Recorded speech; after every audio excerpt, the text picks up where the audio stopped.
My name is Dan Littman. I'm a professor of molecular immunology at the Skirball Institute, which is part of the New York University School of Medicine, and I'm also an investigator of the Howard Hughes Medical Institute.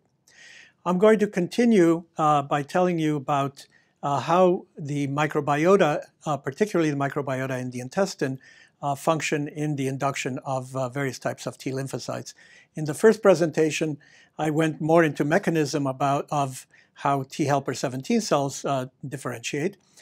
In this part, I'll talk about how different microbes, particularly microbes in the intestine, can influence the differentiation of different types of lymphocytes. The microbiota has been very much in the news in the last few years, as it has been recognized that all the surfaces of our body are populated by many different species of microbes, and it has become much easier to survey these microbes through new genomics approaches. It's been thought in the past that the microbes that inhabit our bodies might be harmful, but we now know that many of these are beneficial. We have co-evolved with these microbes, and they provide benefits in terms of metabolism, in terms of production of different types of vitamins, and also in shaping and developing our immune systems.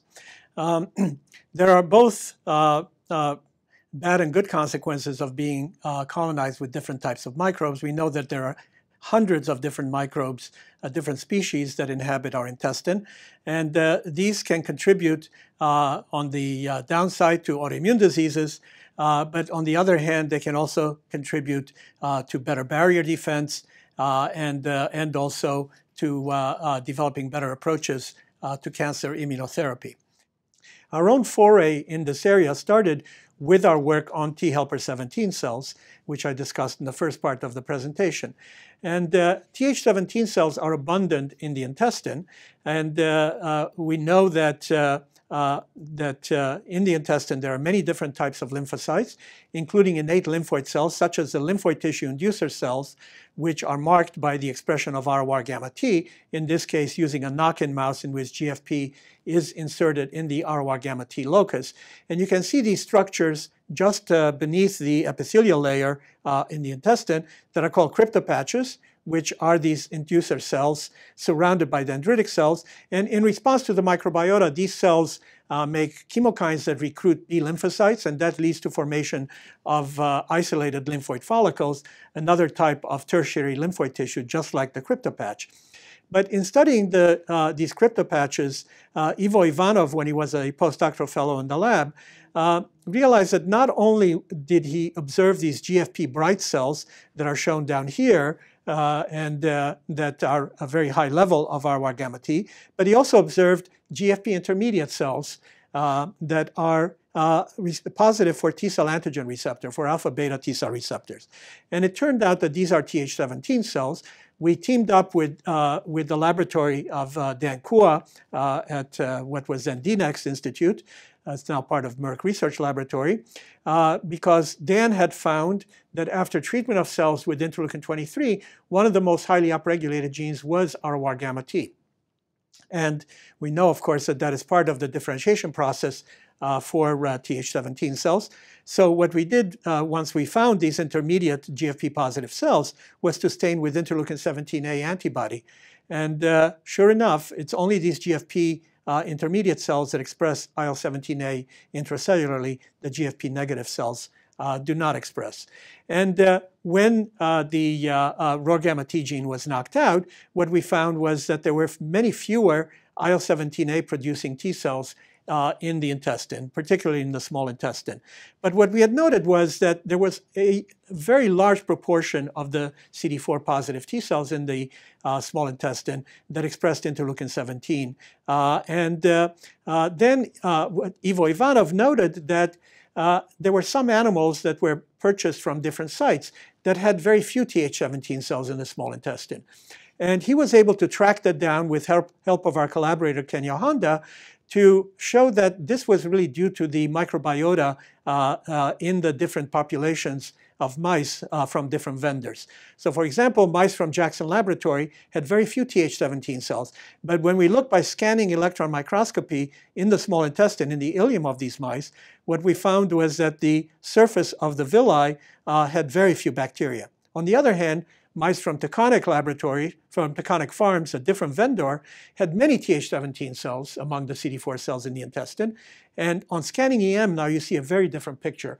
The surface of the villi is just full of these long filamentous organisms.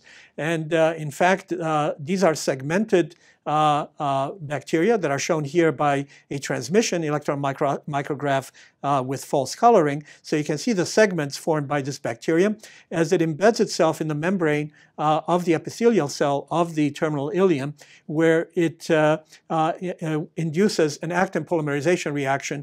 So it leads to a response in the intestine that we don't really understand yet. So it turns out that these are segmented filamentous bacteria, a gram-positive organism that cannot yet be grown very easily in vitro. So it's passaged in germ-free mice that are colonized with spores. It's a spore former, it's an anaerobe, and it is found in many different species, although in human it has not yet been identified with confidence. There have been some reports that it may be present in human, but it's still unclear if that is the case.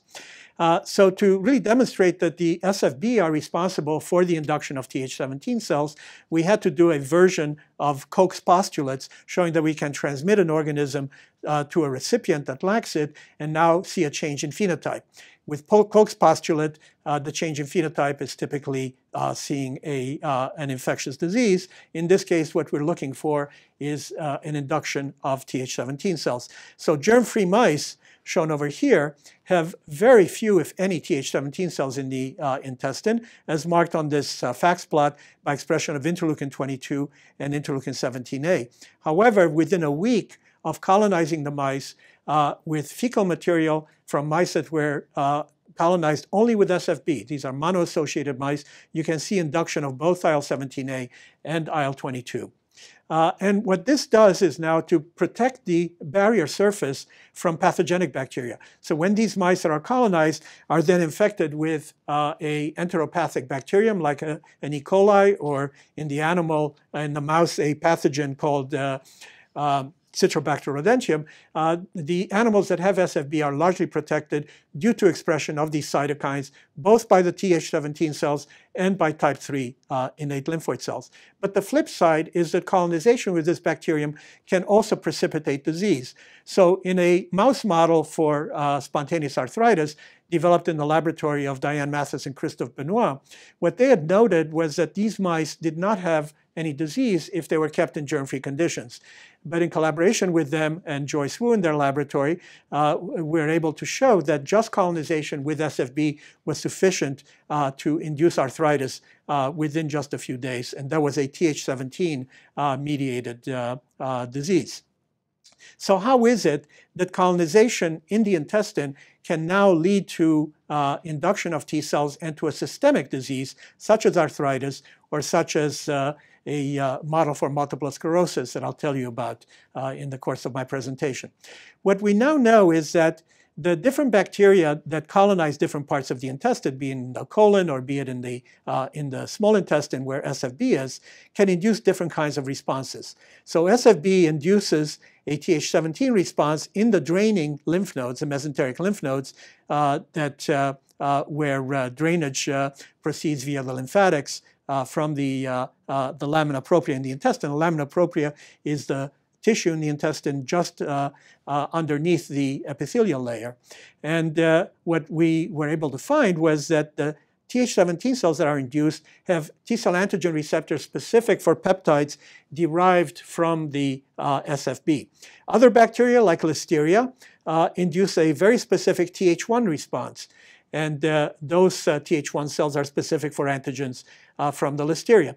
And then Kenya Honda's group in Japan showed very nicely that there are a set of bacteria that are Clostridia, gram-positive bacteria, that induce regulatory T cells. And they induce these FOXP3 positive cells in the large intestine in this case, rather than the small intestine where SFB has its inductive function. I'm going to tell you about some of the work that we do with another bacterium that induces regulatory T cells, Helicobacter. But a big question then is, how is it that other bacteria like SFB can induce these distal responses?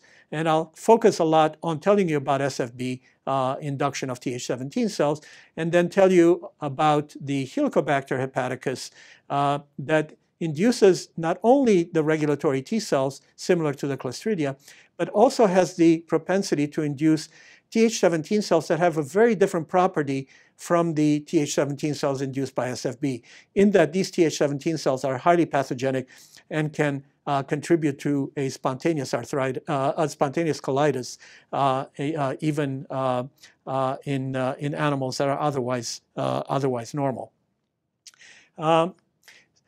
Now, the Clostridia have been shown to induce FOXP3 positive cells through one mechanism that is thought to be a fairly general mechanism for FOXP3 induction, and that is through the digestion of fiber into short-chain fatty acids. Short-chain fatty acids have been shown to work through a variety of G-protein coupled receptors, both on lymphoid cells as well as on non-lymphoid cells, such as dendritic cells, and that activates the expression of FOXP3 and of other functions involved in regulatory T cells.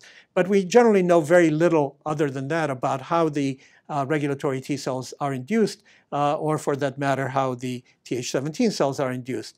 And we have looked at SFB colonization and compared it to colonization with Helicobacter hepaticus to try to get some insights into Th17 and regulatory T cells. Now, SFB induce a Th17 response under homeostatic conditions, and even though these T cells are abundant, they do not typically promote inflammation or colitis. On the other hand, Helicobacter hepaticus can induce this pathogenic response in animals that are deficient for interleukin 10, or that in other ways are prone to inflammation. And we wanted to know, what do the T cells do under normal circumstances upon colonization with Helicobacter hepaticus? Because in animals with intact immune systems, this is what's known as a pathobiont, a bacterium that is a symbiotic with our own bodies, with the body of the mouse in this case, but can induce a disease only when the system is perturbed in some fashion.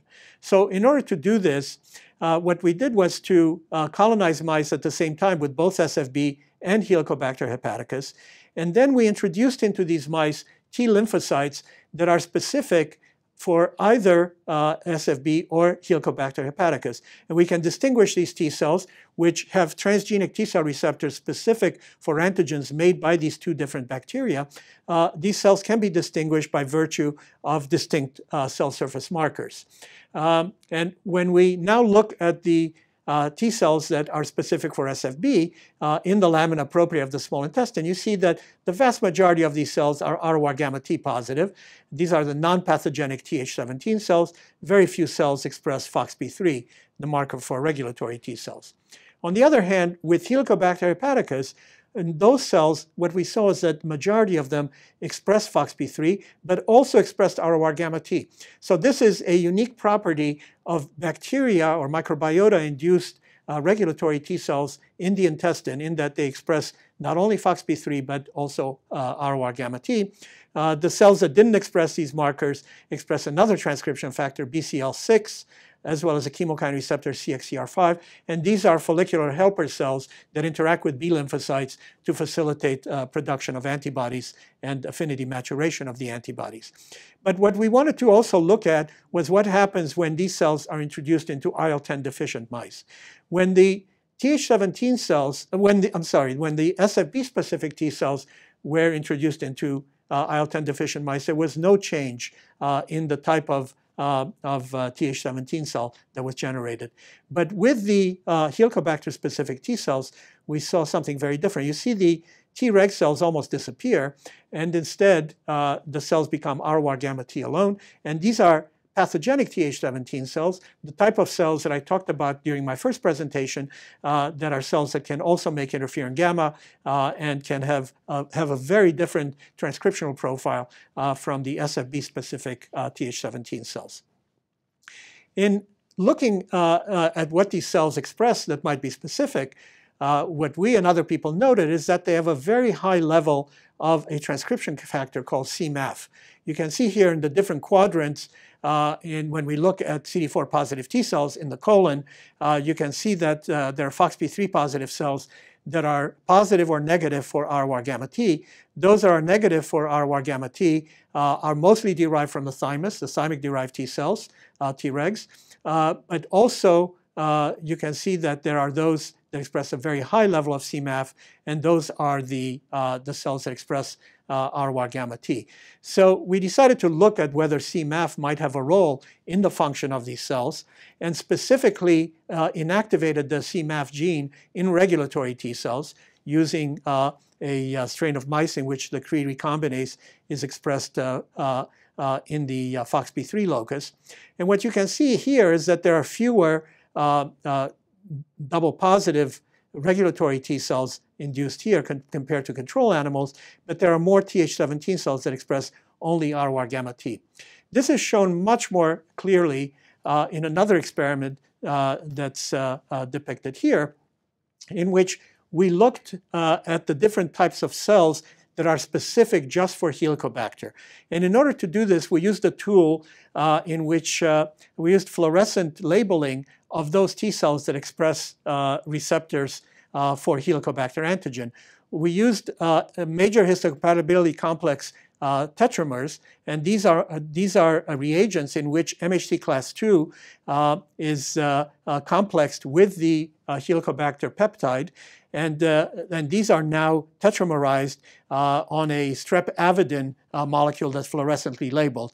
So in that way, only those T cells that are specific for that particular antigen combination with MHC2 can be selected to look at. And so when we gate on those particular cells and look in mice that are control animals or mice lacking C-Maf in their regulatory T cells, you see in the control that the vast majority of the cells are these double positive regulatory T cells. But in the absence of C-Maf, these cells disappear, but what we see is an expansion of these Th17 ROR gamma T positive cells. And this is shown here in this plot over here. You see the loss of regulatory T cells and the acquisition of many more Th17 cells. It turns out these Th17 cells are sufficient for C-Maf. They express C-Maf. So what's happening is that they are expanding. And in fact, what we now see is an increase in the size of the spleen and the lymph nodes in these animals. Many more cells in the mesenteric lymph node and also in the large intestine. And that's accompanied by a spontaneous colitis in these animals in which the regulatory T cells are defective. So compare the infiltration with many different immune cells here in the epithelial layer of the mutant mice with control animals shown here, and even with animals lacking ROR gamma T in their regulatory T cells. Now, ROR gamma T does contribute to a degree to the function of these cells, but in its absence, there is no spontaneous colitis, unlike there is with deficiency of C-Maf, as also shown here, looking at multiple different animals. So what we can then conclude is that depending on the type of bacterium that the cells in the intestine are exposed to, different types of Th17 cells can be differentiated. In the case of SFB, in the small intestine, there are non-pathogenic Th17 cells made. In the case of Helicobacter hepaticus, we know that the vast majority of the cells are these specialized regulatory T cells. But an important function of these cells that are C-Maf dependent is to keep pathogenic type of Th17 cells from expanding. And Helicobacter can induce these pathogenic types of T cells, which also make T-bet and also produce interferon gamma, and they're cells that are also called Th1 star cells in human. Part of the function of the regulatory T cells is through its production of interleukin-10, an anti-inflammatory cytokine that prevents the expansion of the Th17 cells. But we know that there are additional functions that have yet to be defined. Interleukin-23 is essential for the generation of these inflammatory T cells. We don't know whether the inflammatory Th17 cells go through a differentiation pathway that involves the non-pathogenic cells initially, but we do know that however they reach this final state of differentiation, IL-23 is required, and IL-23 and IL-10 have a mutually antagonistic function and leading either to inflammation or to regulation. So one of the questions that we have is whether this might be a mechanism for how pathobionts, which are commensal bacteria, can sustain themselves in a host by preventing too much inflammation that could potentially lead to detrimental outcomes of the host and also potentially to expulsion of those particular microbes. But the question that comes out of these experiments is, how is it that these different types of commensal microbes can induce a differentiation of such diverse types of cells, be they non-pathogenic or pathogenic Th17 cells, Th1 cells, or induced regulatory T cells? Is it that they interact with different types of niches along the length of the intestine, and there are different types of antigen-presenting cells that produce the cytokines for this kind of induction of these different programs, or do the bacteria themselves make some kind of product, but perhaps some metabolite that can lead a common type of antigen-presenting cell to be itself differentiate into different types of APCs that will generate different types of cytokines to induce these T cells. I'll tell you about what we know about SFB induction of Th17 cells. This work was done by Teruyuki Sano in our laboratory. And it's been known for many years that SFB in many animals inhabits the terminal ileum, as I mentioned, and this is a quantification as shown here along the length of the gut, from duodenum to ileum to colon, and on a log scale you see that it's at the terminal ileum where SFB is most prominent after colonization of mice from Jackson Laboratory, which lack SFB. We then looked at Th17 cells in these different parts of the intestine. And one of the surprises was that whether we looked in the ileum, where we know that SFB is present, or in colon or duodenum, where there's very little SFB, we still see very similar proportions of T cells becoming ROR gamma T positive. And these are, of course, the Th17 cell prime cells that have the potential to make the Th17 cytokines. But what was remarkable was that when we looked in mice in which the IL-17 locus was marked with green fluorescent protein, only in the ileum did we see that the great majority of these ROR gamma T positive cells expressed IL-17A. We also did a survey of the gene expression changes in the intestine after SFB colonization, and only in the ileum we saw that many of the genes were upregulated, and the genes that were most highly upregulated were the serum amyloid A proteins, SAA1 and 2, and you can see that this occurred only in the ileum. Teruyuki Sano and Wendy Wang then went on to do a series of experiments using mutant mice as well as antibody blockade. And this is the model that we currently have for how SFB induces the Th17 cells. And initially after binding of SFB to the epithelium, a step that's known to be critical for the induction of Th17 cells, there is induction of interleukin-23 production by myeloid cells, particularly macrophages in the intestine. These act on receptor on type 3 innate lymphoid cells, which then are activated to make interleukin-22. IL-22 acts on its receptor then on the epithelium, activating STAT3 through its phosphorylation and leading to a change in gene expression, including the production of SAA1 and 2 and secretion of these proteins within the first 3 days.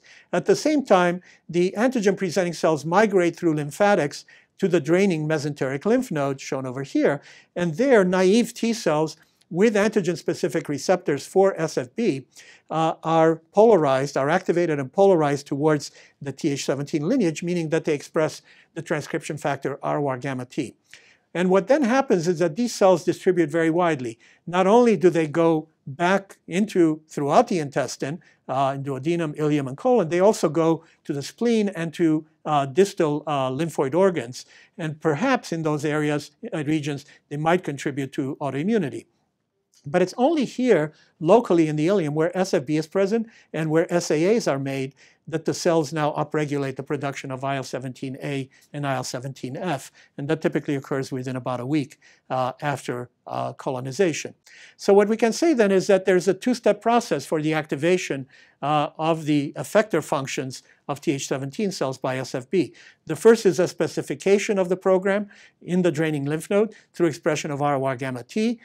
This occurs through antigen-presenting cells that express the SFB antigen. They're monocyte-derived dendritic cells that appear to be critical for doing this.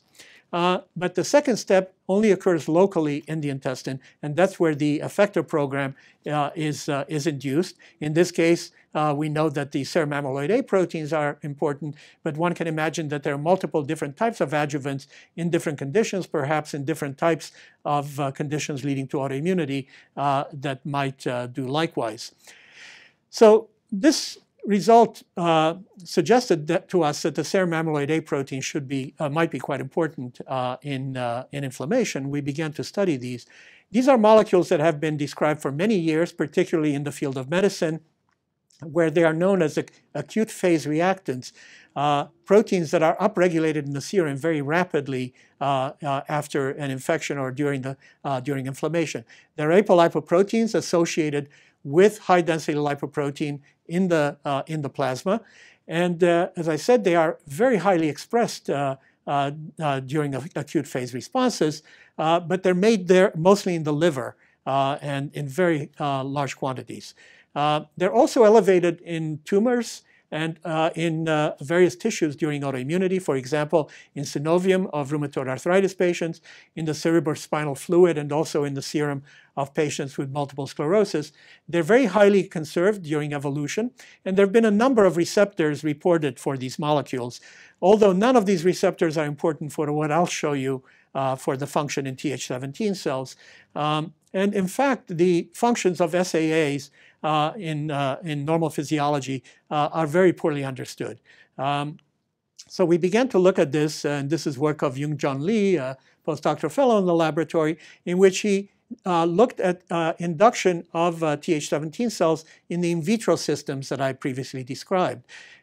So the condition of non-pathogenic type of differentiation with just IL-6 and TGF-beta leads to induction of IL-17 in cells in activated T cells. The other condition with more pathogenic function with IL-23 present also provides this kind of induction. But you see here that when recombinant SAA1 is added, there is a much greater induction observed. And even though there isn't that much of a change in the level of RORγt with or without SAA. So that suggests that indeed SAA here is acting as a second step inducer of higher cytokine production.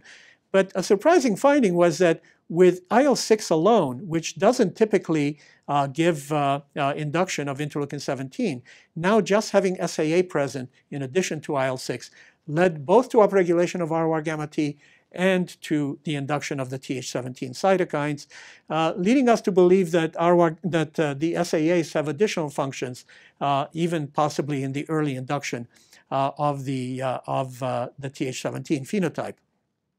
We wanted to know whether the SAAs are important in inflammatory disease, so we looked in this case at the EAE model, the mouse model for multiple sclerosis, and we looked in mice that were wild type or deficient for the SAA proteins. I should point out that there's a third SAA, which is also induced in the intestine after SFB colonization, and that is SAA3, but that is generally made by myeloid cells. And we also knocked out SAA3 in the same mice. And what we observed was that in animals that were deficient for the 3 SAAs, there was a delayed onset of the disease here in the acute phase. It was also attenuated disease. And then the chronic phase was milder in the animals that were deficient for the SAAs. This early acute phase is due to the function of SAA1 and 2 that's derived from liver after immunization with the myelin protein and complete Freund's adjuvant. But the chronic phase is dependent on SAA3. And it turns out that SAA3 is made in the central nervous system by microglia, which are myeloid cells, macrophage-like cells in the central nervous system, and also by monocyte-derived cells that infiltrate the central nervous system. So we, and this just illustrates that there is differential expression of SAA3 here in the CNS and SAA1 and 2 in the liver following immunization. Here, looking just after the peak at day 19 in these animals, comparing the level of SAA1 and 2 with the absence of the SAAs in the knockouts. But if we now also look further later during the chronic phase of disease at day 35, you see that now the level of circulating SAAs can differ widely between the different animals. And there's a correlation in the level of SAA1 and 2 with the score of the disease. So you see the higher the level of SAAs, the greater the disease severity, suggesting that indeed the SAAs are contributing here to the disease. So because of what we saw with SAA3 induction in the central nervous system, we decided to also use the transfer model for EAE, which I described during my first presentation, in which we take myelin-specific T cells that have a T cell receptor specific for the myelin antigen and polarize these in vitro in the presence of interleukin-23 to render them pathogenic, and then inject these into mice that are wild type or deficient for SAA3. And here we see a very big difference in that the SAA3 deficient mice are very effectively protected from EAE induction and from the severity of the disease when there is a little bit of disease in these animals. Now, what does this have to do with the microbiota? Well, it turns out that depending on the kinds of antibiotics that are used to treat animals, the EAE will either be observed or will be prevented. And this is very likely dependent on the kind of microbiota that one has. In this case, it's microbiota from mice that are obtained from the Jackson laboratory. But what you see here is that when the animals are treated with ampicillin or vancomycin prior to induction of EAE, they are essentially completely protected from the disease. And also in the transfer model of EAE, the animals are also protected if they are treated with ampicillin. So the microbiota then have a critical role here, and leading us to the model that I'm showing here. And that is that there is a first step in which the microbiota polarize cells in the draining lymph nodes to become ROR-gamma T positive cells that have the potential to be effector cells. But then after exposure to SAA1 and 2, these cells upregulate the Th17 cytokines, IL-17A and F. They also upregulate production of a chemokine receptor, CCR6, another target of ROR-gamma T. And CCR6 is critical for these cells to be able to traffic to various tissues, particularly to the central nervous system. And then there's yet an additional step in which these cells, when they enter the central nervous system, can induce some local inflammation that leads to production of SAA3 by microglia. And the SAA3 then works in a feed-forward mechanism, acting on these cells, leading to production of additional cytokines like GM-CSF, which has been implicated as important in this disease, also interferon gamma, and leading to pathogenesis and to chronic inflammation. This multi-step kind of model can be demonstrated in other systems as well. And I'll show you one other example here, which is a very different example. It's an example of a model called maternal immune activation, in which animals during pregnancy are either infected with a virus or injected with an immune stimulant like poly-IC, which activates toll-like receptor 3 and leads to inflammation. And what's been described over the years is that these animals, if injected midway during pregnancy at day 12.5 of gestation, have offspring that have behavioral defects that resemble autism. And this has been suggested as a model for autism because there have been reports that, that the children of mothers who have had infections during pregnancy are more likely to suffer from autism spectrum disorder. And I'm not going to take you through the experiments that were done here, primarily by Jun Huh when he was a postdoctoral fellow in the laboratory. Jun is now a faculty member at Harvard Medical School. But here the microbiota, again, are critical. It turns out that the first signal, having the appropriate microbiota, is essential in the mother.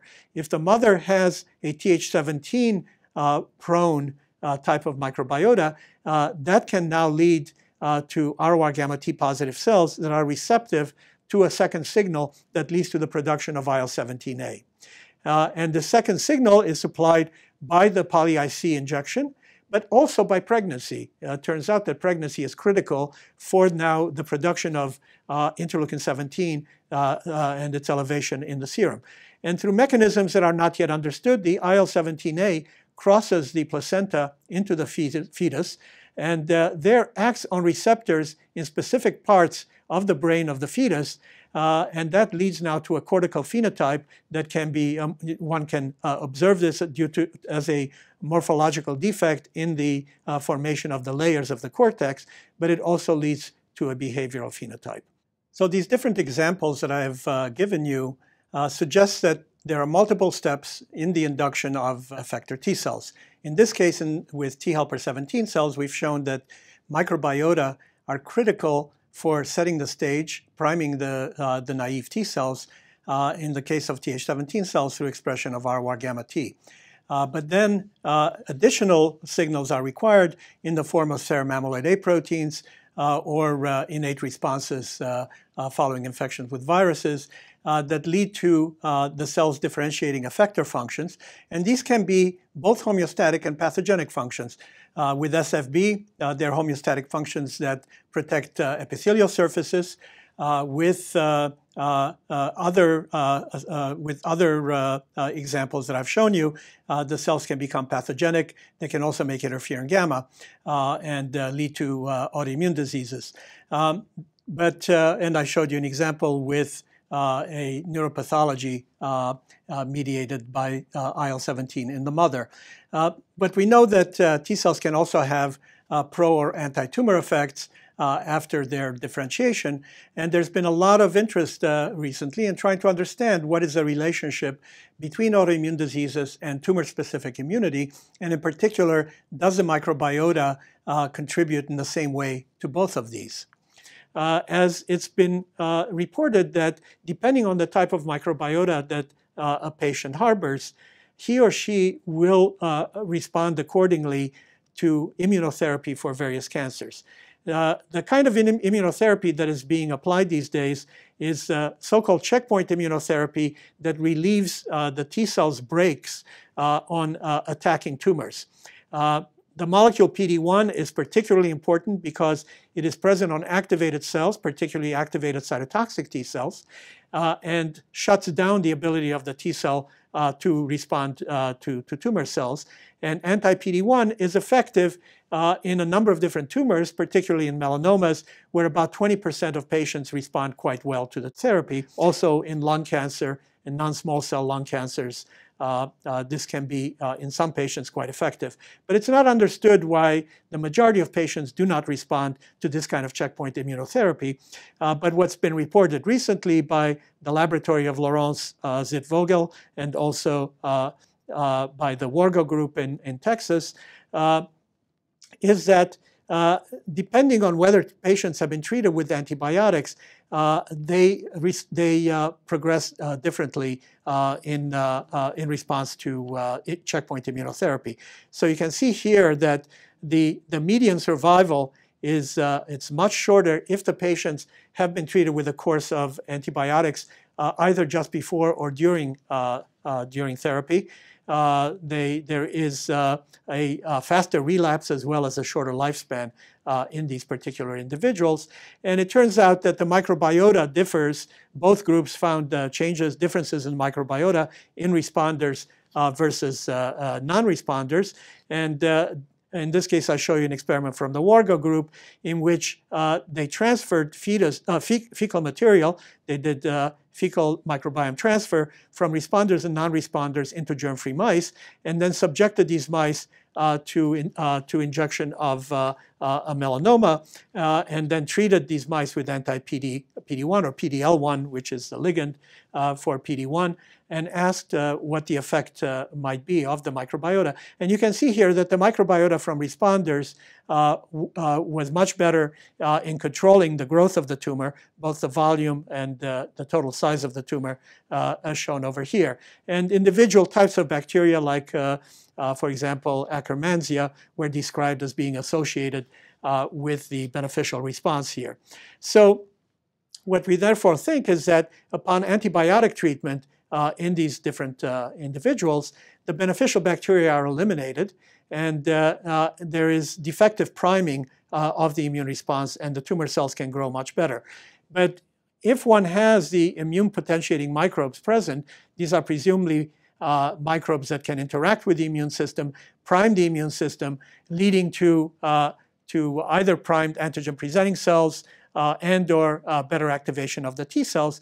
Now these T cells will express PD-1 upon activation. PD-1 can be blocked by anti-PD-1 or anti-PD-L1 on the target cells, and that can lead to much better tumor cell killing. So how does the microbiota contribute in these processes to autoimmunity as well as anti-tumor immunity and to inflammation in general? There are a couple of models that one can propose. One is that the induction by the microbiota is of those T cells that have receptors that are cross-reactive with self-antigen, and then such that those same T cells that are induced are the ones that will now act either on self-tissues in autoimmunity or on the tumor during immunotherapy. This is called a molecular mimicry model. But the alternative model is that there's non-specific activation of host innate responses, and that results in activation of the host or tumor-reactive T cells, basically lowering the threshold of activation of these cells. And this is a T cell threshold model. So the jury is still out as to which of these models is can most often explain this phenomenon. It is possible that in different cases, each of these might be active. But what I want to leave you with is that the microbiome composition contributes to immunological health. I showed you examples of homeostatic protective microbiota, like segmented filamentous bacteria. There are also examples of anti-inflammatory microbiota that are protective, but these might be protecting from autoimmunity, but might be potentially harmful in anti-tumor immunity, because Clostridia induce regulatory T cells, which in tumors may actually prevent a strong anti-tumor response. And then there are pro-inflammatory microbiota that contribute to enhanced anti-tumor immune responses, like Akkermansia mucinifila. But we also know that patients subject to checkpoint immunotherapy are much more likely to have very harmful autoimmune responses, and it is possible that the composition of their microbiota contributes to autoimmunity versus just having a selected response against the tumor. I will leave you there and acknowledge those who contributed to the work. Mo Shu and Maria Pokrovsky worked on the regulatory T cells induced by Helicobacter. Teruyuki Sano and Wendy Wang, who is now in San Diego, contributed to understanding how SFB induces Th17 cells. Jun Lee worked on the serum amyloid A, and Varsha Raghavan has been working on the antibiotic effects on the EAE model. A number of former postdocs contributed to this, particularly Ivo Ivanov on the SFB story initially, and Benny Yang on showing the specificity of the SFB induced T cells. And then Jun Huh is responsible for all of our autism work. We had a lot of collaborative help from Dan Kua and Brent McKenzie at Merck, Kenya Honda and Koji Atarashi in Japan at Keio University, and Fred De Beer in Kentucky, who provided us with the SAA1 and 2 mutant mice. So thank you for your attention.